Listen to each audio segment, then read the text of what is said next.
वृंदावनेश्वरी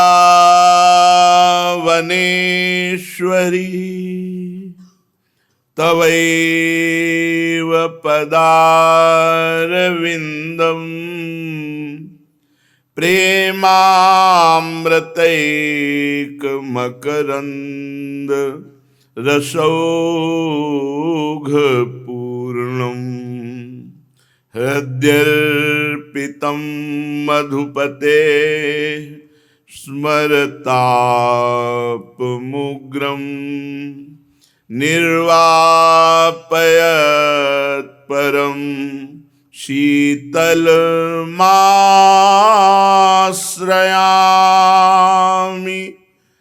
परम शीतल माश्रयामि।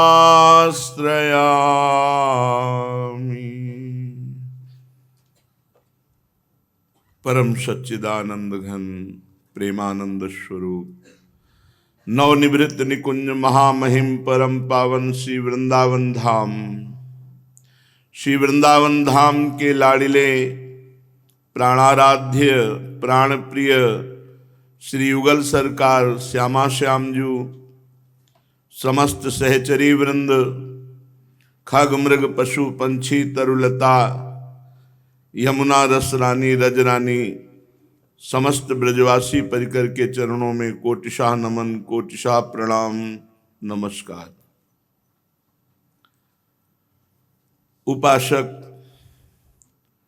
अपनी उपासना को सुरक्षित रखने के लिए वाणी बहुत संभाल कर बोले, क्योंकि वाक शक्ति का नाश होने से भजन में अरुचि हो जाती है और गलत शब्द निकल जाए किसी संत की निंदा तो बहुत जन्मों की हुई भजन वृत्ति भी ढक जाएगी। इसलिए वाणी को बहुत संभाल के रखो। पूज्यपाद श्री उड़िया बाबा जी कह रहे हैं, राज कथा अरु जग कथा, भोग कथा तू त्याग, ये तीनों त्यागे बिना पावे नहीं अनुराग। भक्त कथा अरु हरि कथा, संत कथा तू जान, इन तीनों के ज्ञान से पावे पद निर्वाण। राजनीति की बातें साधक को नहीं सुननी चाहिए, समाचार पत्र या समाचार आदि बिल्कुल नहीं, क्योंकि आप कोई राज पदाधिकारी थोड़ी हो कि आपको राजकाज देखना है। आपको संपूर्ण सृष्टि से वैराग्य धारण करके एकमात्र सच्चिदानंद भगवान में चित्त जोड़ना है।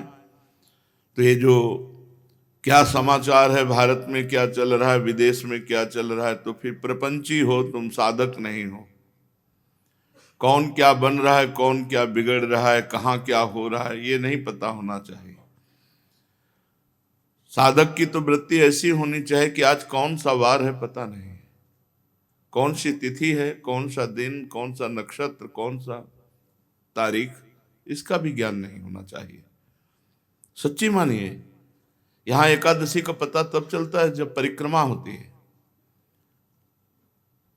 अगर हम इन बाह्य बातों का चिंतन करेंगे तो फिर भजन नहीं होगा। राजकथा बिल्कुल चर्चा नहीं होनी चाहिए साधकों के बीच में, कौन क्या कैसा।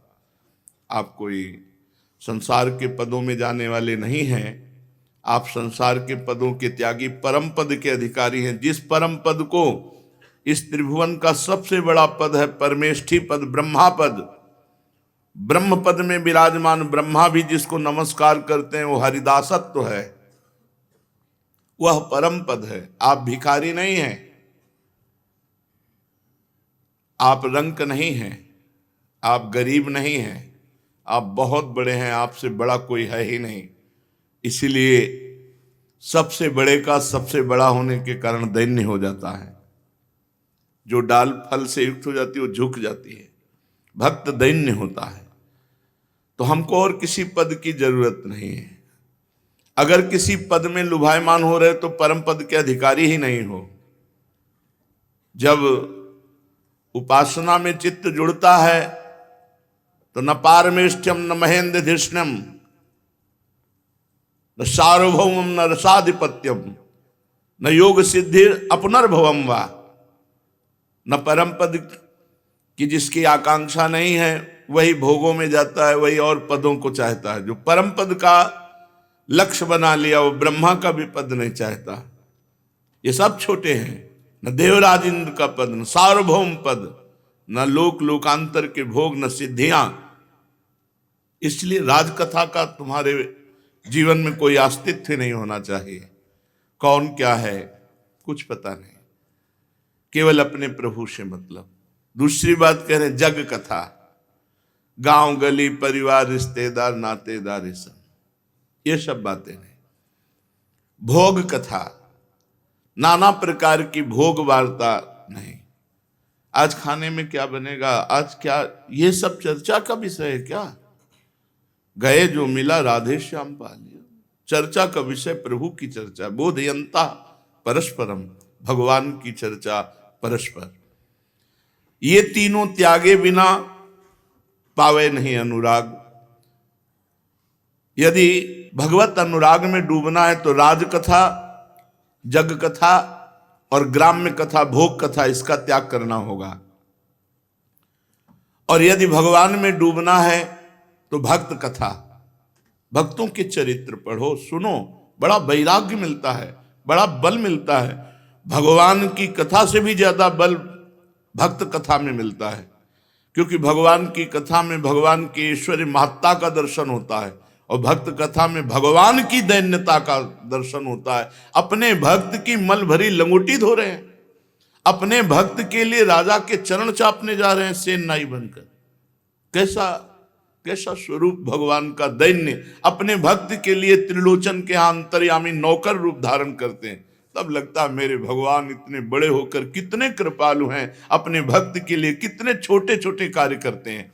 ऐसे पार्षद हैं कि एक क्षण में सृष्टि रच दें। ऐसे पार्षदों का आदेश नहीं करते, स्वयं प्रभु जाकर सेवकाई करते हैं अपने भक्त की। भक्त चरित्र में जब हमें देखते हैं तो हमारा हृदय भगवान की आसक्ति से युक्त हो जाता है। संत कथा, जो त्यागी वैरागी महात्मा जन हैं, उनकी कथा से हमारे हृदय में भगवान के चरणों में अपार प्रेम होता है। और भगवान की कथा हृदय को पावन करके भगवत तत्व का प्रकाश कर देती है। इन तीनों के ज्ञान से पावे पद निर्वाण। जो भक्त कथा, संत कथा, भगवंत कथा, इनमें अपना चित्त लगाता है वो निर्वाण पद, मोक्ष पद को, प्रेम को प्राप्त होता है। बाबा लिख रहे हैं, रूखा सूखा खाई के ठंडा पानी पीऊ, देखी पराई चूपरी मत ललचावे जीव। रूखा सूखा जथा लाभ संतोष सदा, काहू सो कछु न चाहोंगो। एक बात समझ लीजिए, जब भगवान की साधना की जाती है तब देखो साधक को, और जब परिपक्व हो जाता है तब आप पहचान नहीं सकते हो। वैराग्य देखना है तो भगवत प्राप्ति के मार्ग में चलने वाले साधक को देखो, और अनुराग देखना है तो सिद्ध महापुरुष में देखो। पर अनुराग की दृष्टि नहीं तो नहीं देख पाओगे।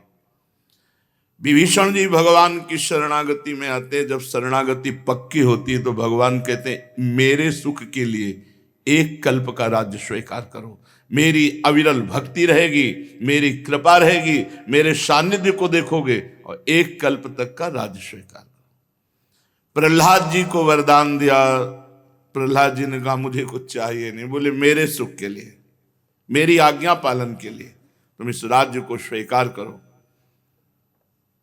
महाराज बलि का सर्वस्व अर्पित होकर जब शरणागत, मैं चलूंगा तुम्हारे साथ, द्वारपाल बन के रहूंगा, रसातल का राज्य स्वीकार करो। ध्रुव जी जब भगवत प्राप्ति हुई तो कहा हम राज्य स्वीकार करो, क्योंकि महाभागवत जब शासन करेगा, महाभागवत जब उपदेश करेगा तो उसका प्रभाव जगत मंगल के लिए होगा। इसलिए भगवान जब परिपक्व अवस्था हो जाती तो व्यवहार में उतार देते हैं। धन कमाने के लिए नहीं, यश कीर्ति के लिए नहीं, उनकी यश कीर्ति तुम लोगों के द्वारा क्या होगी? यश कीर्ति तो सबसे बड़ी कि मैं हरिदास हूं, इससे बढ़कर कीर्ति क्या होगी? भगवान का हूं। जब कोई छोटे मोटे पदाधिकारियों का नाम लेता है, कहता मैं उसका हूं, तो कितना गर्व होता है उसके अंदर। अभिमान जाय जन भोरे, मैं सेवक रघुपति पति मोरे, अखिल ब्रह्मांड नायक परात परी, इसका मैं दास हूं। ठसक। ये सोचना कि भक्तों के पास जब भगवान है तो कौन से वैभव की कमी है।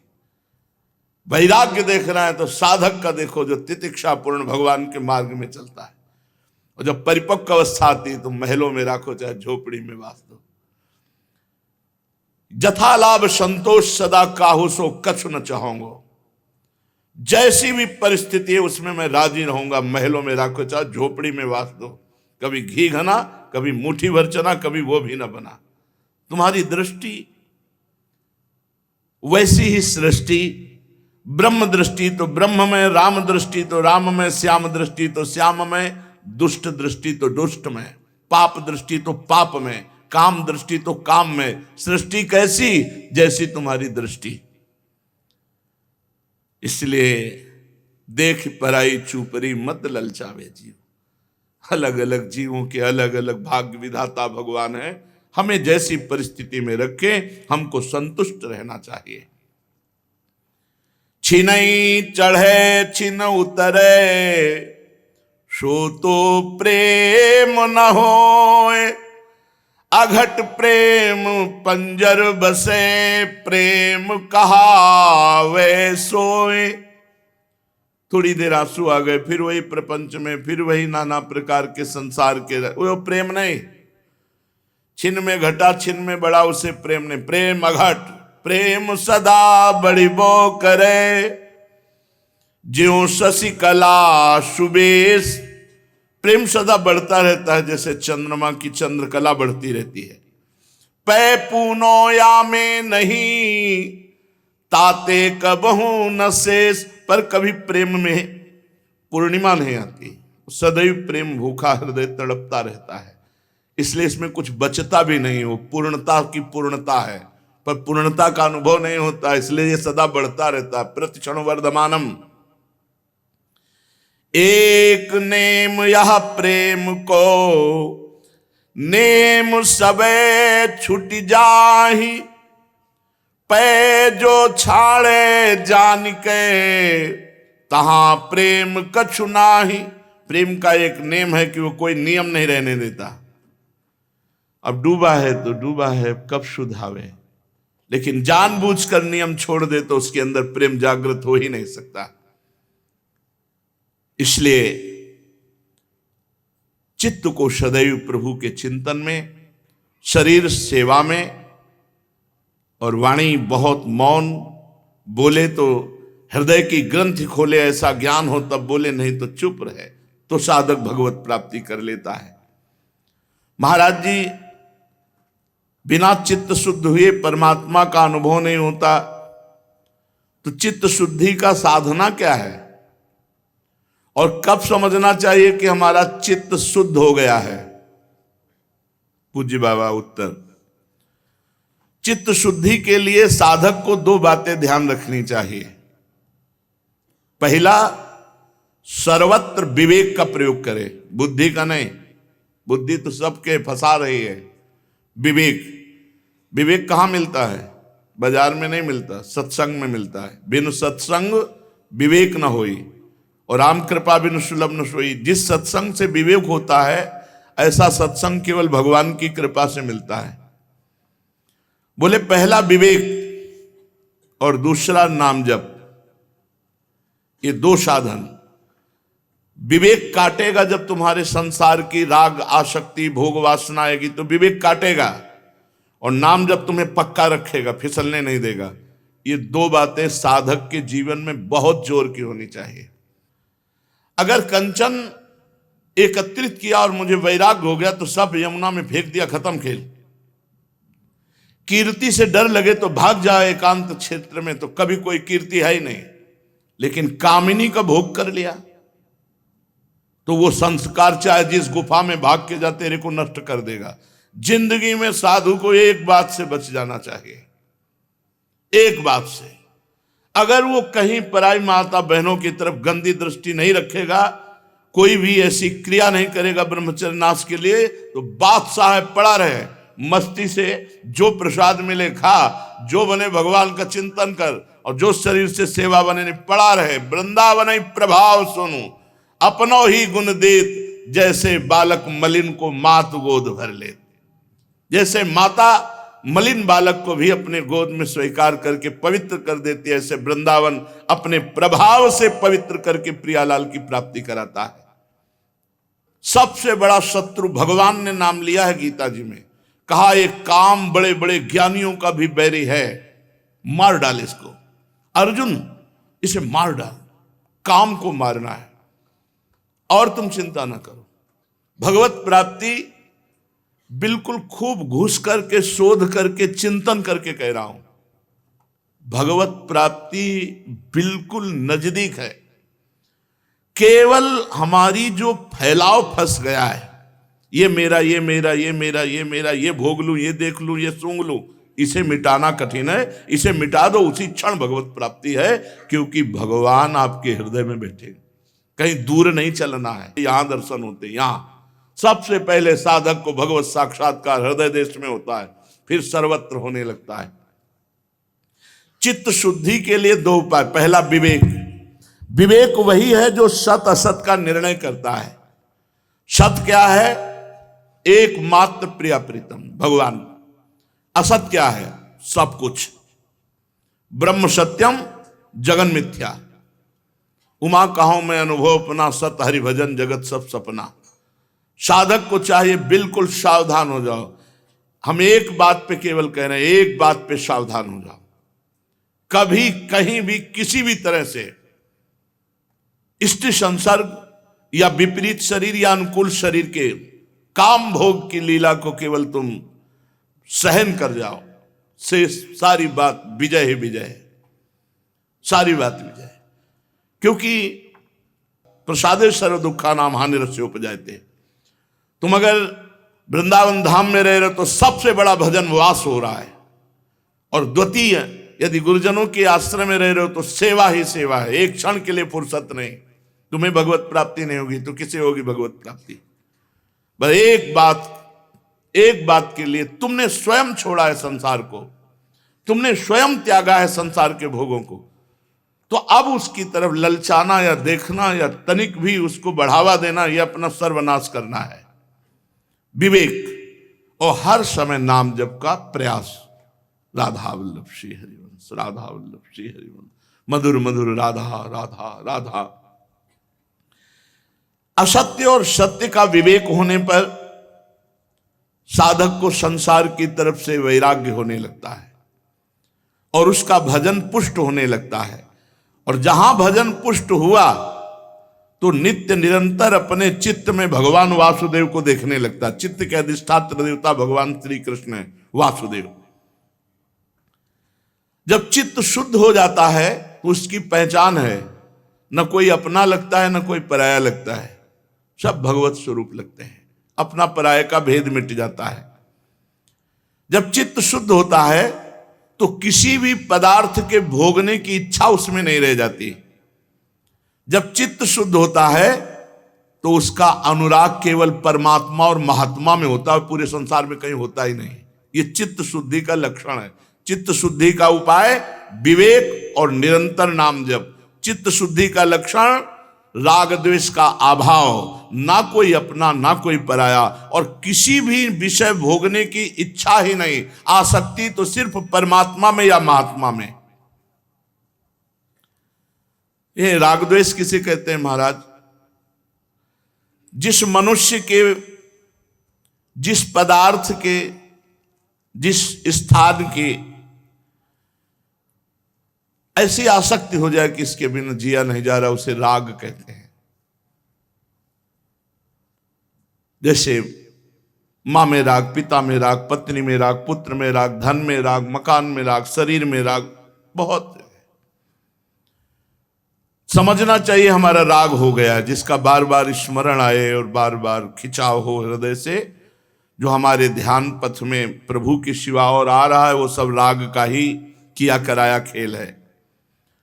द्वेष, इसमें मूल राग है, जिससे राग होता है उसी से द्वेष होता है। राग नहीं होगा तो द्वेष होगा ही नहीं। जब वो हमारे प्रतिकूल चलने लगता है तो द्वेष हो जाता है। प्रतिकूल पदार्थ, प्रतिकूल वस्तु, प्रतिकूल व्यक्ति, तो हमारा द्वेष हो जाता है। यही राग द्वेष जीव के जन्म मरण की श्रृंखला है, और इसका मूल कारण देहाभिमान, अहंकार है। महाराज, साधक को समय किस प्रकार बिताना चाहिए? सबके लिए एक जैसा उपदेश नहीं होगा। पूज्य बाबा बोल रहे हैं, जो गुरु के पास रहते हैं उनको सब समय गुरु की सेवा में लगाकर भगवत स्मृति युक्त जीवन व्यतीत करना चाहिए, और जिनको गुरु का सानिध्य नहीं मिला उनको भजन में अधिक समय लगाना चाहिए। यदि गुरुदेव सेवा के लिए आदेश करें, वही सबसे बड़ा भजन है। यदि वो कह रहे हैं कि बैठकर भजन करो, तो अधिक समय भजन में लगाना चाहिए। अगर गुरुदेव सेवा, तो फिर सेवा ही भजन है। जो गृहस्थ हैं उनको अपनी गृहस्थी के कार्य को गुरु सेवा, भगवत सेवा मानकर करना चाहिए। यदि गुरु जी कुछ स्वीकार करते हैं तो ठीक है, नहीं सर्वस्व गुरु का है, ऐसी भावना करनी चाहिए। विरक्त उपासक को गुरु की अधीनता स्वीकार करनी चाहिए। गुरु की अधीनता से अपने आप सारे पाप, द्वेष, दोष, राग सब नष्ट हो जाता है। सबको ये तो ध्यान रखना है कि भगवती जो हमारी परम करुणामयी स्मृति स्वरूपा है, वो हमारे दिमाग में छाई रहे। महान तेजोमयी निकुंज देवी श्री स्वामिनी महामहिमामयी महारानी लाडली जो भगवती स्मृति ऐसी कृपा करें कि ये हमारी स्मृति में ही बस जाए, कभी स्मृति से दूर ना हो, चाहे हम सेवा परायण हो या एकांत बैठे हों। महाराज, भगवान तो हमें दिखते नहीं, तो उनसे प्यार कैसे हो, उनकी शरण कैसे हो? भगवान तुम्हें दिखते नहीं, बड़े आश्चर्य की बात है। ये सब भगवान ही तो है। पूज्य बाबा, अब उनकी ब्रह्ममयी दृष्टि है। चलो, भगवान नहीं दिखते तो भगवान का नाम, भगवान की महिमा, भगवान के भक्त ये तो दिख रहे हैं। आप इनकी बात मानो, नाम जप करो, भगवान की लीला गुण गाओ, जैसे आदेश होता है वैसे सिद्धांत से चलो, भगवान दिखाई देने लगेंगे। जब तुम्हारे हृदय में शांति, आनंद, किसी के प्रति कोई भी द्वेष नहीं, तो जान लो अब भगवान प्रकाशित होने वाले हैं हृदय में। आनंद भगवान का स्वरूप है, शांति भगवान का, शांताकारम, जो आनंद सिंधु सुख राशि। जो भगवान को देखा नहीं और भगवान की शरण होकर नाम जप करते हैं, भगवान बहुत रीझ जाते हैं उनसे। वो तो देख ही रहे ना। महाराज जी, आप बार बार भजन की बात करते हैं, भजन में तो नींद आ जाती है, फिर क्या करें? माला छूट जाती है भजन में। ऐसे बैठे रहो, प्रपंच सोचते रहो, नींद नहीं आएगी। 3 घंटा फिल्म देखते रहो, नींद नहीं आएगी। पता नहीं कैसा तमोगुण का प्रभाव है। बाबा कहते हैं कि जब नाम जप करने में नींद आने लगे तो जोर जोर से कीर्तन करने लगो। ये एकांत में करना चाहिए, सामूहिक जहां वास हो वहां नहीं करना चाहिए। नहीं पता चले कल मंजीरा लेके 12 बजे से शुरू हो गए तो साधक जो दिनचर्या में है उनको परेशान। मान लो बगल वाले कमरा वाला ध्यान साधक कर रहा है तो फिर आपका अपराध बन जाएगा। यदि आप मंजीरा लेके कीर्तन कर रहे हैं और उसके ध्यान में विक्षेप हो रहा तो अपराध बन जाएगा।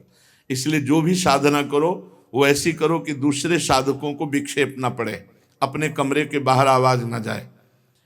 दूसरा उपाय, खड़े होकर जप करो।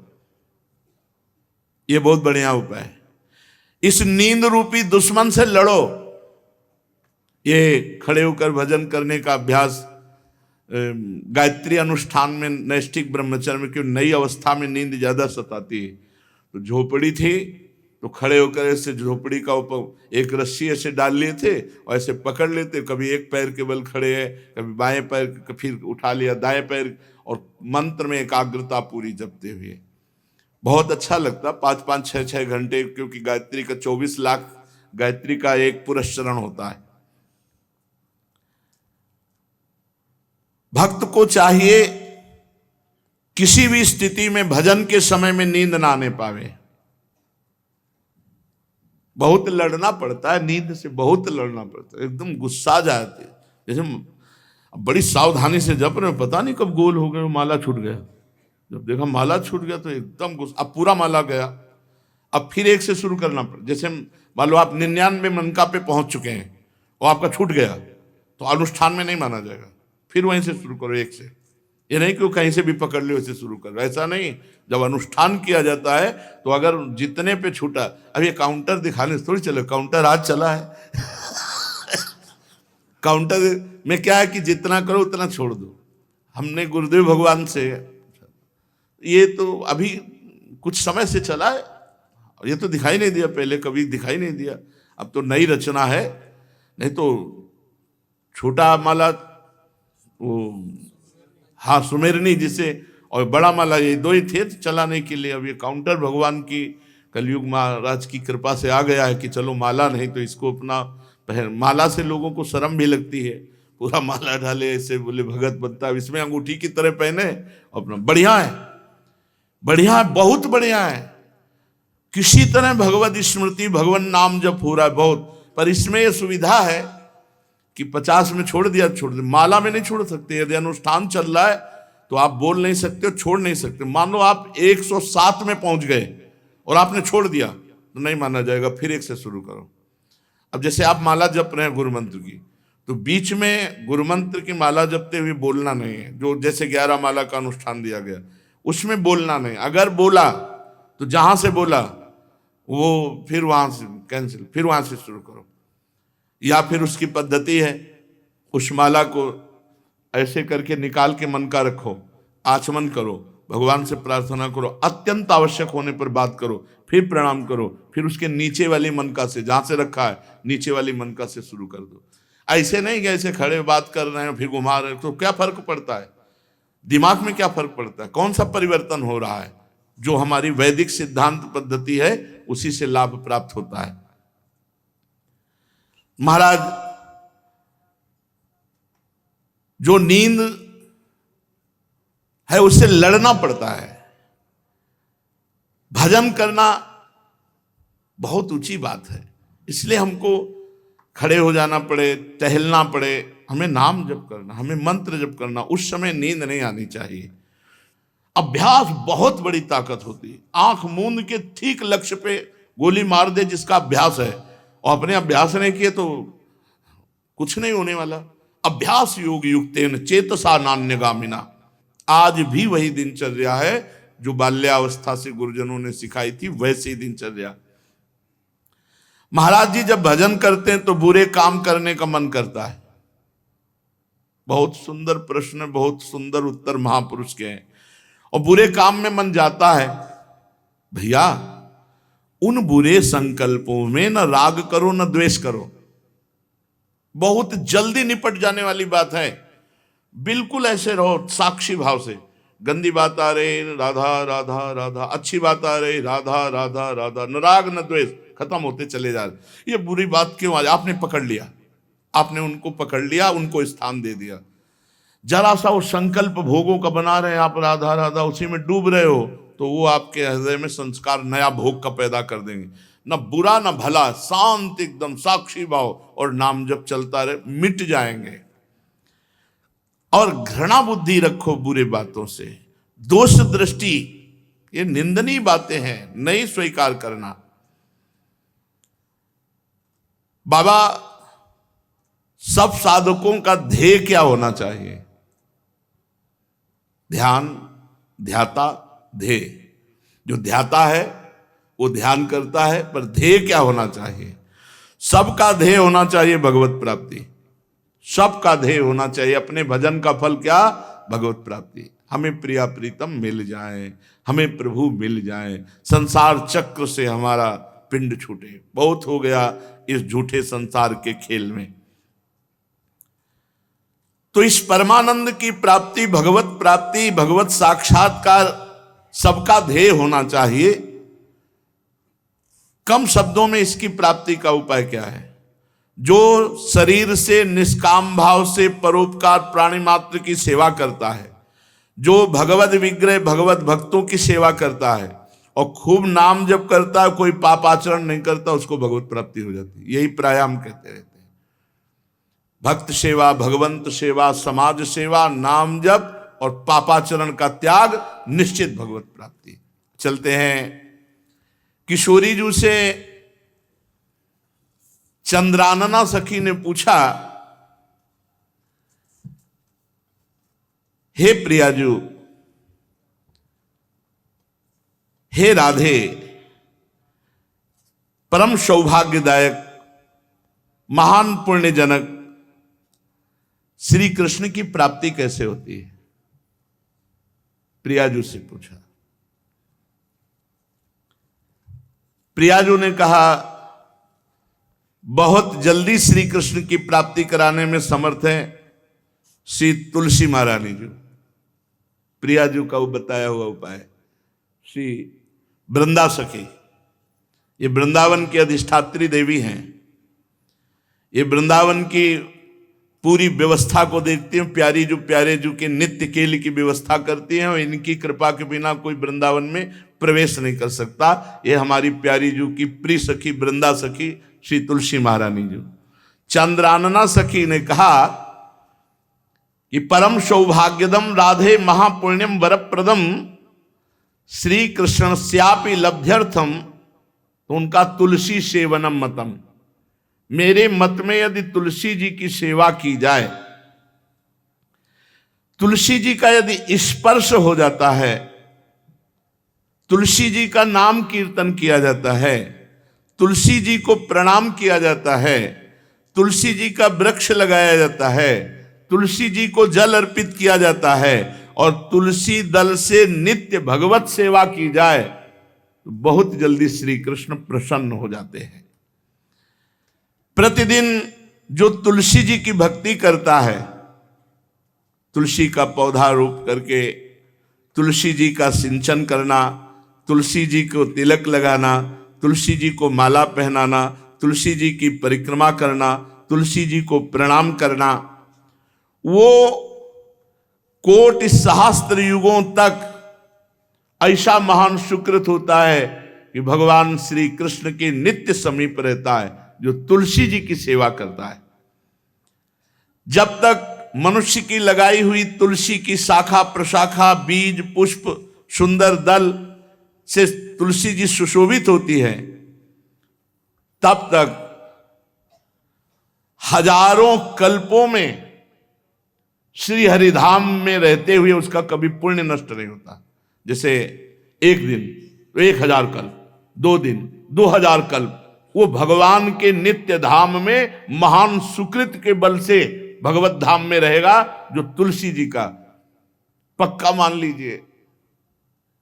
जब स्वयंसी में से तो तुलसी जी रोपण करके तुलसी जी का एक वन लगाया था और रोज नवीन नवीन मंजरी तुलसी दल लेकर प्रभु के चरणों में, कहीं न कहीं तुलसी जी की कृपा हुई। वृंदावन, ये वृंदा अधिष्ठात्री देवी वृंदावन की है, इनकी कृपा के बिना। हे चंद्रानने, संपूर्ण पत्रों और पुष्पों को जो उतार करके सम्मान पूर्वक पहले प्रार्थना करनी चाहिए। हे वृंदा देवी, हे तुलसी जी, भगवान श्री हरि की पूजा के लिए या प्रियाजू की पूजा के लिए हम आपके कुछ मंजरी कुछ दल लेकर के सेवा करना चाहते हैं, आप कृपा करके मुझे दीजिए, और फिर उतार लें। ऐसे नोचना नहीं, बहुत सम्मान से बहुत प्यार से, तो तुलसी जी प्रसन्न होते हैं। जो मनुष्य तुलसी दल से श्री हरि की पूजा करता है कोई भी पाप उसका स्पर्श नहीं कर सकता। पूर्व में किया हुआ कोई भी पाप उसको दंड नहीं मिलेगा जो तुलसी जी की आराधना नित्य करता है। अब इतना जल भी ना चढ़ा दे, हमार पुण्य हो जाए और तुलसी जी अंतर ध्यान। अनुकूल जल, जैसे मान लो गमले पे हैं तो इतना बड़ा तांबे का रोज उससे चढ़ा, हम भर के लोटा चढ़ा दोगे 2-4 दिन में अंतर ध्यान हो जाएंगे तुलसी जी। बहुत विवेक से जरूरत है, मतलब भारी पुण्य होगा। अब इतना बड़ा लोटा रोज जल चढ़ाओगे तो 2-4 दिन में पीली होके अंतर ध्यान हो जाएंगे। बस इतना जल, अनुकूल जल चाहिए। एक तांबे का छोटा सा लिया, ऐसे रोज डालो, उसमें कोई फर्क नहीं। और गमला उठाकर धूप में विराजमान करो। सेवा का मतलब क्या है? जो तुलसी जी को जल अर्पित करके तुलसी जी की सेवा करता है, हरि चिंतन करता, कभी कोई पाप उसका स्पर्श नहीं कर सकता। 100 भार सोना, 400 भार चांदी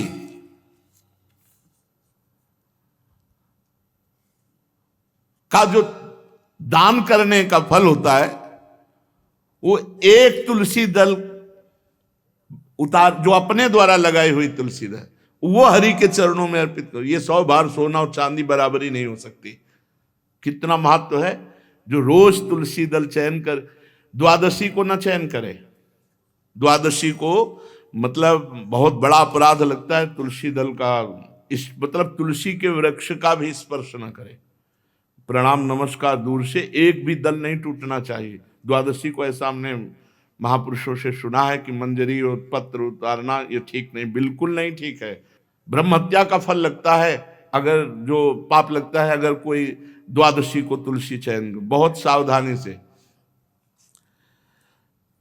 जिसके घर में तुलसी का बगीचा होता है, कई पौधे होते हैं, उसको कहीं तीर्थ जाने की जरूरत नहीं, उसका घर तीर्थ है जिसके घर में तुलसी के पौधे हैं।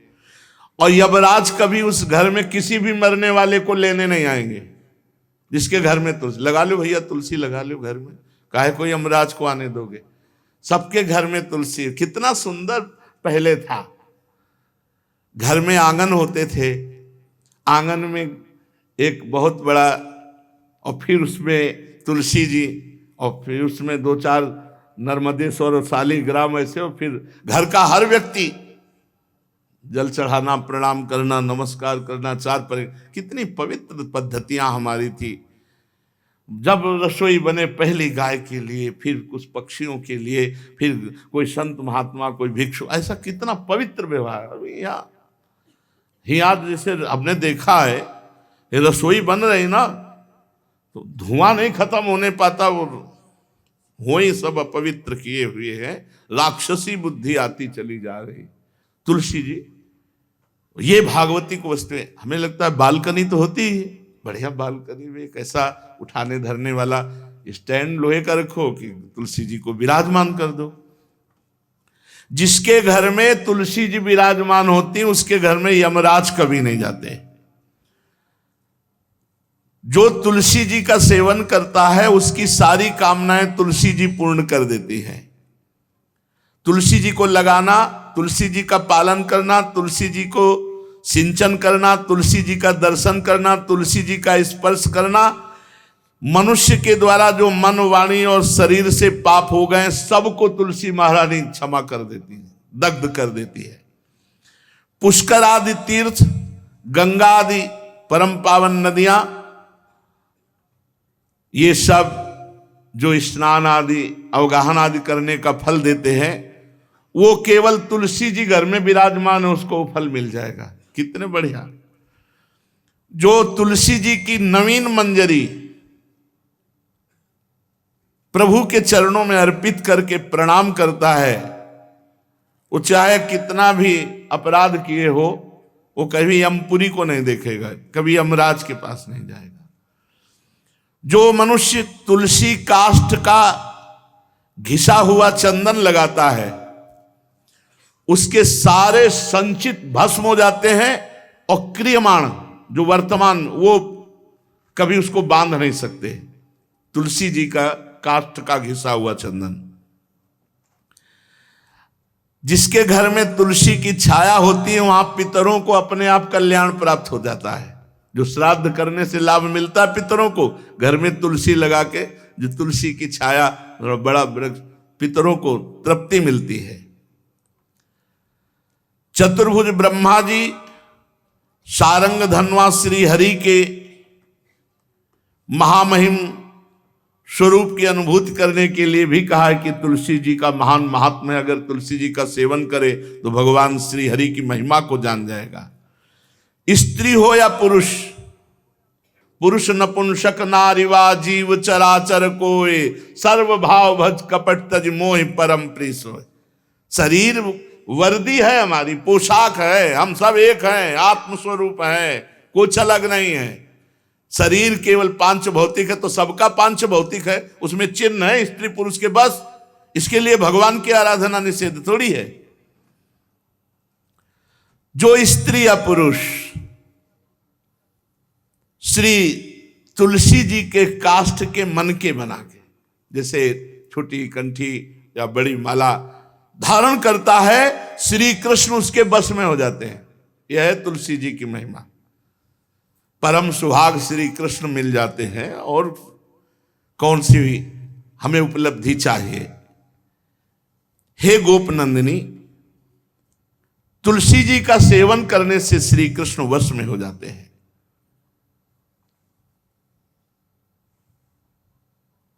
जो तुलसी की माला से नाम जप करता है, काउंटर वाली बात तो स्मृति के लिए भाई है, हम निषेध नहीं करते, नहीं बहुतों के भजन बंद हो जाएंगे, पर हम इतनी महिमा जरूर बता देते हैं कि तुलसी माला से जो नाम जप किया जाता है उससे आध्यात्मिक सिद्धि बहुत जल्दी होती है।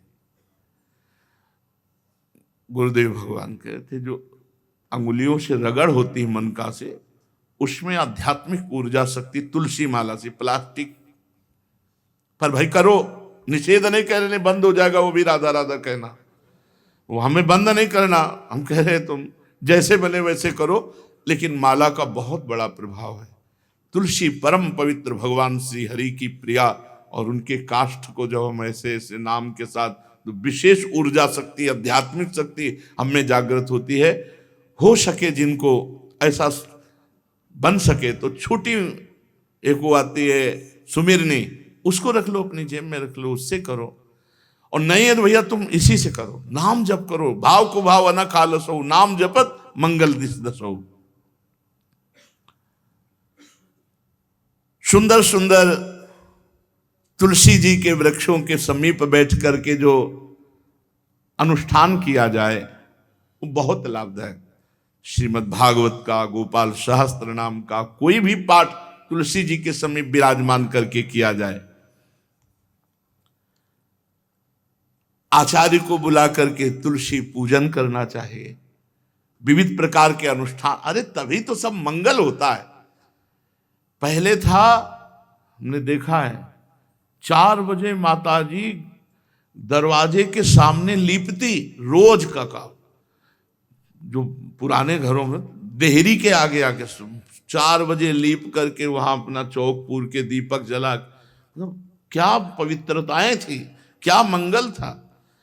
जब किसी को निमंत्रण दिया जाता था सबके पैर धोए जाते थे, सुंदर बिछौना बिछा करके, और उसमें बैठ कर पत्तल और रज के सकोरा कुल्हड़ ऐसे भोजन पाया। कितना पवित्रता, जो हमारी पूर्व पवित्रता थी, धोती कुर्ता चोटी, पवित्रता।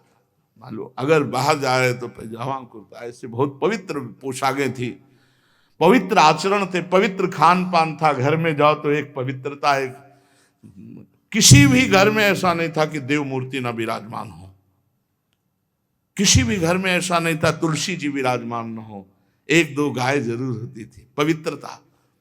अब तो बड़ा विचित्र, ये भारतीय गौएं जो श्वेत रंग की, जो अरुण रंग की, जो सींग वाली हैं, वो उनका आप दुग्ध देखिए, दूह कर रख दीजिए, स्वर्णिम कांति छाई मिलेगी। ये हमारी भारतीय पद्धति, ये हविष्यान्न, इससे देवताओं का, भगवान का, सबका अभिषेक पूजन होता है। शुद्ध गाय जो हमारी भारतीय है, तीला है उसके जैसे निकला हुआ, वो भगवान ने सेवा की है, हमारे गोविंद भगवान का नाम ही गोविंद, गौओं के इंद्र। भगवान सुबह से निकल जाते थे, शाम तक गौओं को चराते थे। बड़ा तो किशोरी जी ने श्री तुलसी जी के पूजन की बात,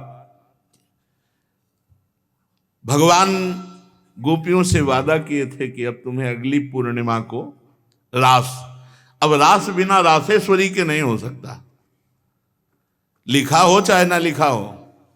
कोई भी विद्वान, कोई भी प्रवक्ता इस बात को बतावे, कहते हैं भागवत में राधा नाम नहीं लिखा है, भागवत राधामय ही है। सांद्रानंद घन प्रेम मूर्ति किशोरी, बिना लाडली जू के कोई रास बता दे कहीं भी, कभी भी, कैसा भी, महारानी जू के बिना रासेश्वरी के रास हो ही नहीं सकता, लिखा हो चाहे ना लिखा हो। क्यों नहीं लिखा? याते श्री सुख प्रगट कियो नहीं, जहां बोले राधा तो समाधि लग जाती हो, यहां 7 दिन में तक्षक काटना है। श्री सुखदेव जी ने महारानी जी का नाम, हरिराम व्यास जी कह रहे, याते श्री सुख प्रगट कियो नहीं, जानि सार को सार परम धन, राधा नाम आधार। वैसे तो रोज संकेत वन में, पीछे हमने चर्चा की थी, प्रेम सरोवर में प्रियालाल मिलते थे, नंदगांव बरसा में। आज लालू ने एक नई लीला रची, गोप देवी लीला है। श्री लालजू महाराज प्रियाजू को रास के लिए उन्होंने सोचा एक बार छलिया रूप रख करके महल में प्रवेश करते हैं, देखते हैं लाडली जू पहचानती है कि नहीं, और कितना प्यार लाडली जू करती है। महाराज तो जो रूप धारण करें तो सभी सुंदर हैं, तो सुंदरता के समुद्र हैं। जब नकबेसर धारण करते ना, अंजन और घूंघट नीलांबर का, महाराज हृदय चूर चूर हो जाए, ऐसे सुंदर है। गोरी किशोरी भी चकोरी है जिनकी, नीलांबर धारण करके, और जिस समय लाली लगा के महाराज अपने राधा पी जी को कभी कभी जब आते हैं तो देखो ऐसा लगता है यार बलिहार है महाराज, जो रूप धारण करते हो सीधे हृदय पर प्रहार करते हो। प्रभु ने गोप देवी का रूप धारण किया, गोपांगना का। श्री चरणों में नूपुरों की झनकार, कटी में करधनी जिसमें क्षुद्र घंटिका लगी हुई हैं। अद्भुतम गोपिका रूपम चलत झंकार नूपुरम, किंकिणी घंटिका शब्द मंगुलीयक भूषितम। बड़ी दिव्य अंगूठियां धारण किए हुए अंगुलियों पे, कमर में करधनी जो रुंझुन रुंझुन, श्री चरणों में नूपुर, और रत्न कंकण के यूर मुक्ताहार विराजितम।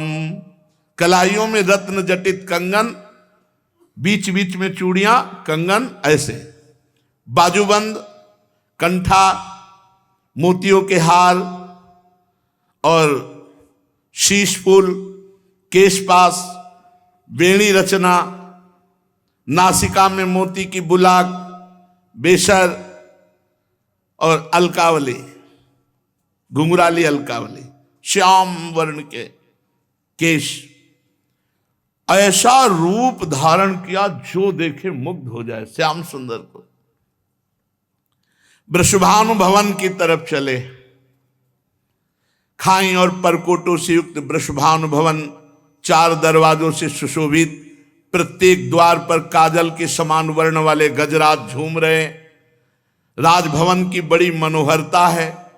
उस मंडप प्रांगण में वायु के समान वेग वाले घोड़ों से अंगरक्षक, महल की रक्षा करने वाले चारों तरफ दौड़ रहे हैं वृषभानु भवन में। और बड़ी ही सुंदर सुंदर गौएं, धर्म धुरंधर बलवान सांड रमा रहे हैं। बहुत से गोपाल वंशी वेद धारण किए हुए उनको संभाल रहे हैं।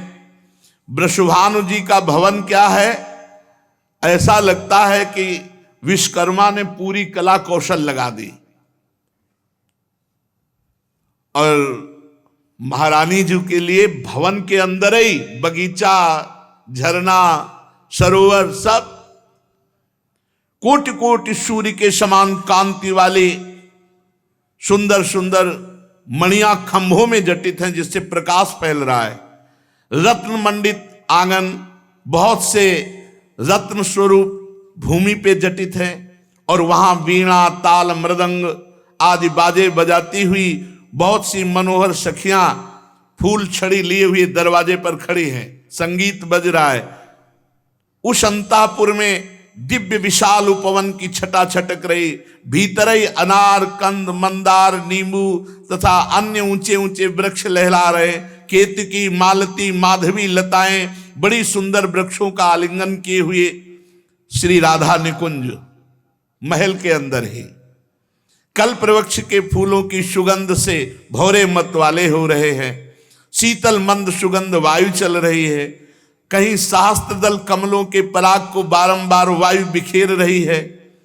निकुंज शिखरों पर बैठे हुए मोर कभी नाचते हैं, कभी कूक रहे हैं, कहीं कोकिला, कहीं सारस, कहीं सुख, और फूलों के सहस्त्र सहस्त्र सैयाएं जगह जगह। कभी लाडली जो इधर से निकले, किसी में भी विराजमान हो जाए।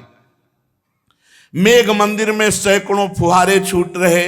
बाल सूर्य के समान कांतिमान कुंडल तथा विचित्र वर्ण वाले वस्त्र धारण किए हुए करोड़ों बलवान महल के आसपास श्री लाडली जी के और श्री स्वामिनी जी की परिचर्या में सब सुसज्जित सखियां केसरिया रंग के सूक्ष्म वस्त्रों को सजाकर पर्दा बनाया गया है। जलज पुष्प, थलज पुष्प जगह जगह पल्लव बिखेरे गए हैं और घुटनों तक पुष्पों का पराग महारानी जो चलेंगे। राजभवन में ऐसा मालती मकरंदों के फव्वारे, मालती मकरंदों के, मालती के सुंदर मकरंद के पराग के सुगंध से युक्त ऐसे फव्वारे चल रहे हैं। ऐसे आंगन करोड़ों चंद्रमाओं की कांतिमती कोमलांगी सहचरियां, करोड़ों चंद्रमाओं की कांति, धीरे धीरे वहां सब निरीक्षण परीक्षण। श्री वृषभानुनंदनी श्री किशोरी जी की सेवा में सहस्त्रों ऐसी सुंदरियां, जैसे चंद्रमा के उदय होने से ताराओं की कांति फीकी हो जाती है, तो जब लाडली जी पधारती है तो ऐसे सबकी कांति फीकी हो जाती है। देखो माई सुंदरता की सीमा, ब्रजनो तरुण कदम्ब नागरी, निरखी करत अधग्रीवा। महान गौरव लाडली जी का। श्री किशोरी जी की अगवानी करने के लिए सखियां दौड़ पड़ी। लाडली जी को संभाल संभाल के कर कमल पकड़ करके पराग मार्ग से सिंहासन पर बिठाया। फिर लाडली जी की जैसी सेवा होती, कोई चवर, कोई पंखा, कोई व्यजन, कोई पान बीड़ी। अब ये गोप सुंदरी थोड़ा घूंघट करके सकुचाती हुई कोई टोक न दे, वृषभानु भवन में पहुंची। एक सखी ने देखा फूल छड़ी से, रे कौन हो आप? मैं गोप सुंदरी हूं, गोप देवी। क्या कार्य है? आपकी महारानी से मिलना है, मुझे शिकायत करना है। क्या शिकायत करनी? शिकायत करना है तो बाबा से करो जाकर। वो बात बाबा से नहीं कह सकती जो बात हमारे साथ हुई है, वो बात केवल लाडली जी से कह सकती है और वही हमारा निर्णय कर सकती है। हाँ, तो कोई गंभीर बात है, गंभीर बात है। इसीलिए तो महारानी जी, कोई गोप सुंदरी आई अपने को बोल रही और वो आपसे अपना न्याय करवाना चाहती है, आदर पूर्वक उसको लाओ। पुष्पों के पावड़े जहां थे वहीं से गोप सुंदरी को घूंघट इतना किए हुए हैं, क्योंकि लाडली जी के सामने नेत्र चपलता इनकी खुल जाती है, तो इतना घूंघट किए हुए हैं। आदर से सत्कार पूर्वक पार्श्व में ही एक सिंहासन आसन डलवाया। आओ, तुम हमारी अतिथि हो, तुम्हारा स्वागत है, बैठो। कुछ खाओ पियोगी? हृदय जल रहा है, खाएं पिए क्या? नहीं, बात क्या हो गई? ऐसा क्या हृदय जल रहा है? कुछ आपको नहीं, हमारी पहले बात सुन लो और न्याय कर दो, बस हो गया। अच्छा सुंदरी, तुम्हारा स्वागत है। स्वागतम ते सखि शुभे नामधेयम बदासु में भूरि भाग्यम ममैवाद्य भवत्यागतया स्वतः। स्वागत है सुंदरी, तुम्हारा स्वागत है। मुझे ऐसा लग रहा है मेरे भाग्य से तुम आई हुई हो, क्योंकि जब मैं तुम्हारे जो अंग खुले दिखाई दे रहे हैं उनको देखती हूं तो मुझे विशेष सुख मिलता है, जैसे मेरे प्रीतम के सुख, मेरे प्रीतम की स्मृति आपके दर्शन से आ रही है।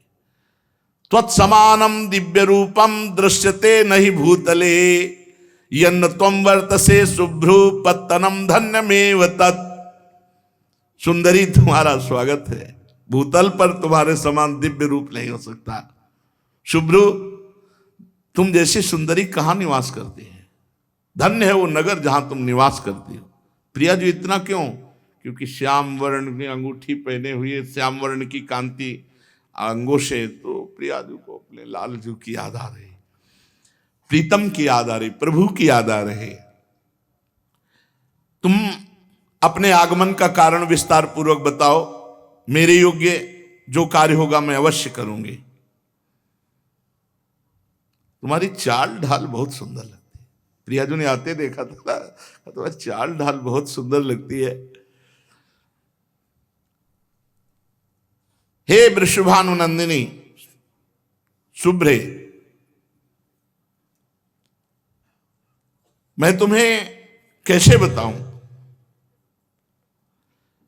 शायद तुम बर्दाश्त नहीं कर पाओगे। नहीं, बोलो ना, क्या बात है? पूछा मेरा नगर कौन सा है, तो सुन लो। मैं गोकुल में, जो नंदगांव पास में है, नंद भवन में उत्तर दिशा में मेरा निवास है। मैं गोप देवी कहलाती हूं।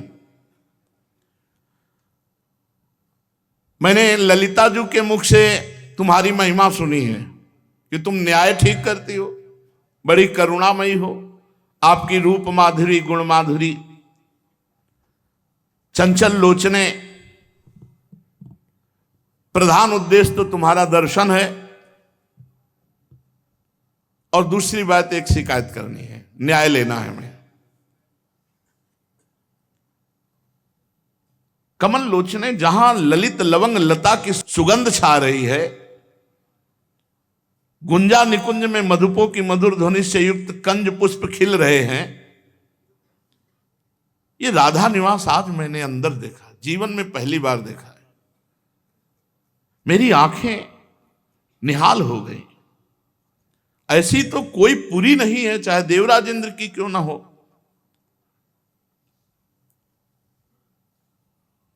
अब वो वार्ता करे, लाडली जी से गोप देवी ने कहा, मेरी आंखें तो सार्थक हो गई, शीतल हो गई, पर मेरा हृदय जल रहा है। क्या? ये जो नंदगांव में एक श्याम सुंदर है, आपने सुना होगा। श्री जी सावधान हुई, रोज हमको परेशान करते हैं, रोज परेशान। मैं नहीं चाहती, मैं तो उनको देखना भी नहीं चाहती, बोलना भी नहीं चाहती, लेकिन वो रोज हमारी तरफ देखते हैं, बोलते हैं और हमको तंग करते हैं। अब तुम ही बताओ, किसी भले घर की, लालू के भले घर की किसी को ऐसे, अब ये बात तो बाबा से नहीं कह सकती ना।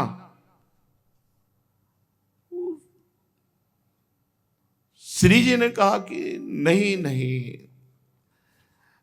ऐसा नहीं है, आप जैसा कह रहे हो वैसा नहीं है। मैं दुखिनी हूं, और लालजू महाराज जो है ना, वो दुख को प्रकट करने लगे। देखो गोप देवी, तुम खिन्न ना हो, मैं तुम्हें ठेस नहीं पहुंचा रही हूं। कल्याणी, तुम फिर से अपनी बात बताओ। हमें लगता है कि तुम्हें और जगह दुख पहुंचा होगा, नंद नंदन से नहीं। तुम अपने दुख का कारण बताओ। एक बात सच्ची समझ लो, श्री कृष्ण और श्री कृष्ण भक्त, इन दो के सिवा अगर किसी ने तुम्हें दुखी किया है तो मैं दंड दे सकती हूं, पर ऐसा श्री कृष्ण के द्वारा आपको। देखो, अगर तुम बनावटी बात कह रहे हो तो तुम्हें जो हाथी घोड़ा रथ सोना रत्न चाहिए सब ले जाओ। सही बात बताओ, निश्चल भाव से, जैसे मैंने तुम्हें अपना मित्र माना वैसे ही तुम मित्रता का बर्ताव करके बताओ। देखो, श्री जी ने कहा कि तुम हमारी मित्रता में कपट न, अगर जो मित्रता में कपट करता है उसको धिक्कार है। गोप देवी ने कहा, राधे, बरसाना गिरी की घाटियों में मनोहर सांकली गली है। खुली बात तुम्हें बताया, अभी तक तो हम गुप्त बता रही थी। मैं दही बेचने जा रही थी, इतने में नंद का आ गया। नौ तरुण तो है ही है, और आप तो जानती हैं सुंदर भी है। तो आप ही है कि मैं सुंदर हूं के लिए श्री जी ऐसे करे? आप जानते हो सुंदर भी है। उसने रोक लिया मुझे और घूंघट करके जैसे लीला पूर्वक। अरे मैं तो शर्मा गई। उसके हाथ में बंसी थी, बेत थी। उस रसिक शेखर लंपट को लज्जा की तो तिलांजलि ही दे दी।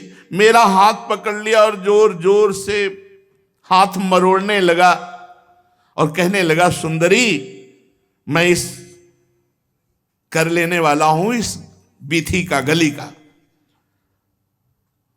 मैंने कहा, अरे गोरस लंपट, मैं कदापि कर नहीं दूंगी।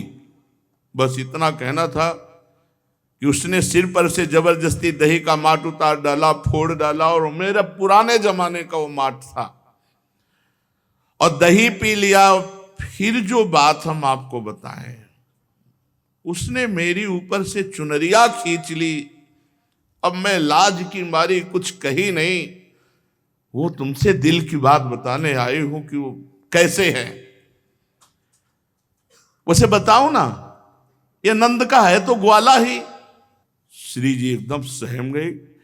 प्रीतम के लिए ऐसा, और कोई खास धनवान नहीं है, न सुशील है, न स्वरूप है, अपने को बड़ा सुंदर समझता है। ऐसे पुरुष से कहीं प्रेम किया जाता है? किशोरी जी उससे, आप थोड़ा सहयोग कीजिए। श्री जी से कहा, आप थोड़ा सहयोग कीजिए, ये ठीक रहेगा नहीं। जब ऐसे वचन बोले तो लाडली जू को बड़ा विस्मय हुआ और कहा, सखी, जिनकी प्राप्ति के लिए ब्रह्मा शिव आदि बड़े बड़े देवता उत्कृष्ट योग रीति से नाना प्रकार का तप करते हैं, दत्तात्रेय, सुखदेव, कपिल, आसुरी, अंगिरा, ये बड़े बड़े जिनके चरणारविंद के मकरंद रस का पान करने के लोलुप हैं, तम कृष्णमादि पुरुषम परिपूर्ण देवम लीला अवतार मजता मार्ति हरम जनानाम। तुम ऐसे अजन्मा परिपूर्ण परम देव लीला अवतार सर्वजन दुखारी भूतल भार हरणकारी संत पुरुषों के एकमात्र आराध्य देव, तुमने श्री कृष्ण की निंदा हमारे सामने कैसे कर दी? श्री जी ने कहा, तुमने श्री कृष्ण की निंदा कैसे कर दी? तुम कहती हो ग्वाले हैं। अरे ब्रह्मादि जिनकी चरण रज की वंदना करते वो ग्वाले हैं। उन्होंने गौओं का आदर किया, गौओं का पालन किया। गोरज की कितनी महिमा है तुम क्या जानते हैं? गोरज का स्पर्श होते ही वो परम पवित्र हो जाता है, जिसके माथे पे गोरज लगती है। गौओं का उत्तम नाम जो जप करता है वो गोलोक बिहारी को प्राप्त होता है। दिन रात गौओं का सुंदर मुख दर्शन, उनकी सेवा, ये भगवत प्राप्ति का स्वरूप है। मेरी समझ में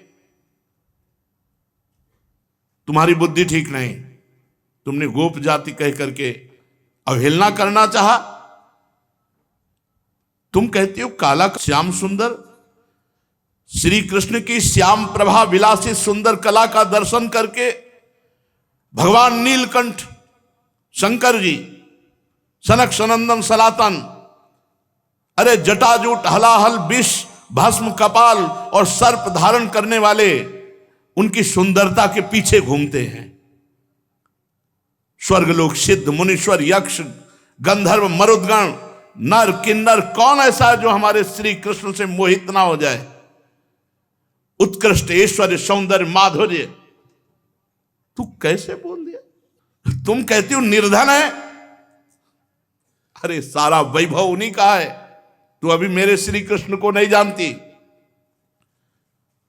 तू कहती कोई खास नहीं, वत्सासुर अघासुर कालिया नाग बकासुर यमला अर्जुन वृक्ष तृणाव्रत सक्तासुर पूतना, इनको परम पदवी प्रदान की जो घोर राक्षसी स्वभाव के थे, खास नहीं है। उन मुरारी के लिए तुम अपयश वाले शब्द बोले। कोटि कोटि ब्रह्मांड समूह एक एक रोमकूप में जिनके वास करते हैं उनको तू कह रही खास कोई धनवान नहीं। पुरुषोत्तम कह रहे हो कि वो किस प्रेम करने लायक नहीं। अरे बड़े बड़े वैभव को ठुकरा कर भक्त लोग श्री कृष्ण के चरणों की आराधना करते हैं। तुम भक्ति के रहस्य को नहीं जानते। उनकी ये कृपा है कि वो अपने भक्तों को प्यार करके उनके पीछे पीछे डोलते हैं। श्री कृष्ण सुशीली नहीं, समस्त लोगों के सुजन समुदाय के चूड़ामणि हैं। वे अपने भक्त के पीछे चलते हैं, अपने रोम रोम को लोगों को पावन करते हैं। वो परमात्मा है। तू कैसे बोल गई। गोप देवी बोली श्री राधे मैं दुख तो नहीं पहचाना चाहती, वैसे तो तुम्हारी बुद्धि तो बृहस्पति का भी उपहास कर रही, इतनी प्रवीण है। वाणी कला कौशल बोलने का। श्री राधे हमें लगता है तुम्हें श्री कृष्ण से प्रेम है क्या, क्योंकि तुम बात सुनते ही ऐसी, तुम्हें बहुत विश्वास है श्री कृष्ण पे, तुम्हें प्रेम है श्री कृष्ण से।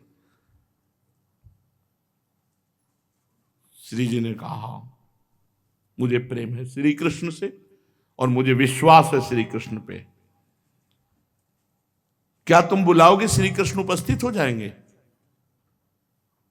हां इसी क्षण।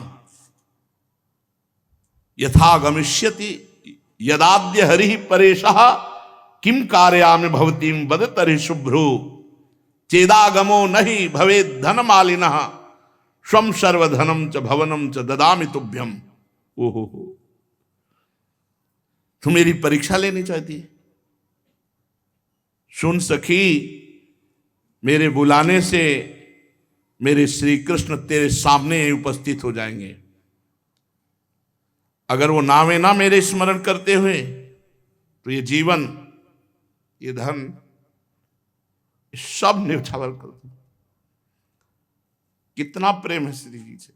कह रही चेदागमो न ही भवेत धनमालिनः, तो स्वयं सर्वम धनम भवनम ददामि तुभ्यम, मैं तुम्हारी सेविका बन जाऊंगी, सब कुछ अर्पित कर दूंगी अगर मेरे बुलाने पर श्री कृष्ण न आए। अथ राधा समुत्थाय नत्वा श्री नंद नंदनम उपविश्यासने दध्यौ ध्यानस्तिमिल्लोचना। उसी समय श्री जी ने आंख मूंद लिया और प्रभु श्री कृष्ण के ध्यान में मगन हो गई। श्री कृष्ण का मन ही मन चिंतन करके उनके ध्यान में डूबी और निश्चल हो गई।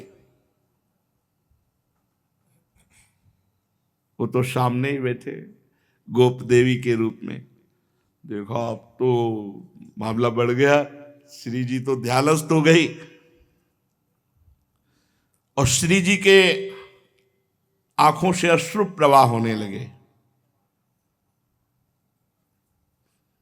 उतार कर फेंक दिया सब गोप देवी का वेश, निकालते हुए वो आके बैठ गए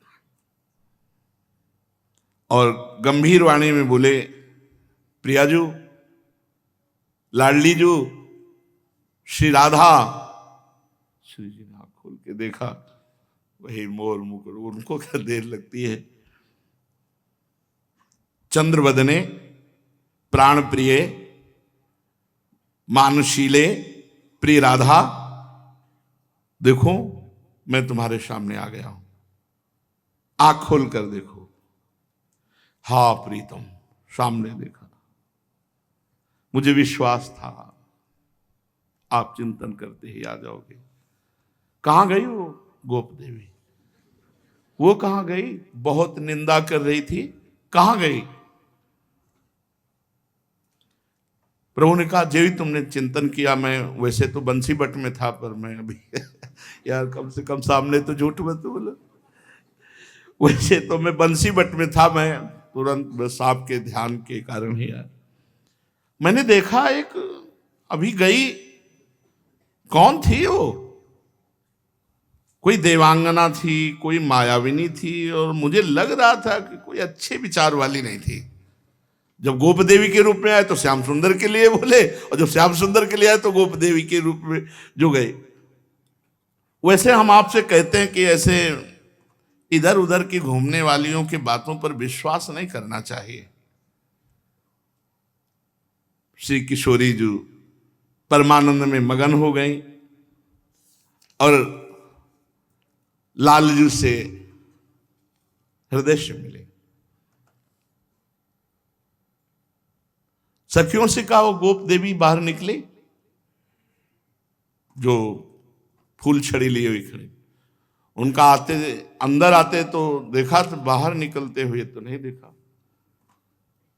तो श्री कृष्ण से कहा, आपने देखा? बोले हाँ निकलते मैंने। बोले हमारी सखियों ने नहीं देखा। कौन गोप देवी थी? तो कहा, क्षमा कीजिए, मैं ही गोप देवी बन के आया था। तो श्री जी के हृदय से लगे और श्री जी से कहा, इसी के आगे रासलीला है। श्री जी से कहा कि हे रासेश्वरी, आपकी उपस्थिति के बिना हमने गोपियों से जो वचन दिए हैं कि आपको शरद पूर्णिमा की रात्रि में रास उत्सव में सम्मिलित करेंगे, आपकी उपस्थिति के बिना रास नहीं। हे प्यारी जी, आप कृपा करके जो ये रात्रि है शरद पूर्णिमा की, इसमें आप पधारें और समस्त रास सुख गोपियों को प्रदान करें। प्रभु श्री कृष्ण के साथ हमारी महारानी जी और अनंत अनंत ब्रज युवतियां, ये अद्भुत प्रेम में जो रास है, ये प्रेम की चरम अवस्था है। ये रस की वर्षा है, आनंद की वर्षा है। दंपति अति आनंद बस प्रेम मत निशंक क्रीडत, यहां आनंद की मत्तता है। ये सब विकारों की तो साधना काल में साधकों के हृदय से निवृत्ति हो जाती है। फिर भाव देह की प्राप्ति, जैसे सखा भाव या वात्सल्य भाव या दास्य भाव या गोपी भाव या सहचरी भाव देह चिदानंद होता है। वहां सब विकार होते ही नहीं है, विकार की कल्पना ही नहीं है। ये महाप्रेम का स्वरूप, रासोत्सव महाप्रेम का स्वरूप है। भगवत कृपा से जो आगे चर्चा है वो रास की ही है। हम लोग बड़े सौभाग्यशाली हैं जो वृंदावन की भूमि में, रास भूमि में बैठकर रास चर्चा करने को और सुनने को मिलेगी। बहुत भाव से सुने प्यारे जू की इस चर्चा का फल है कि सदा सदा के लिए हृदय रोग निवृत्त हो जाए, हम भगवदाकार भाव में, रस में डूब जाए। शेष चर्चा के श्री राधा वल्लभ लाल की।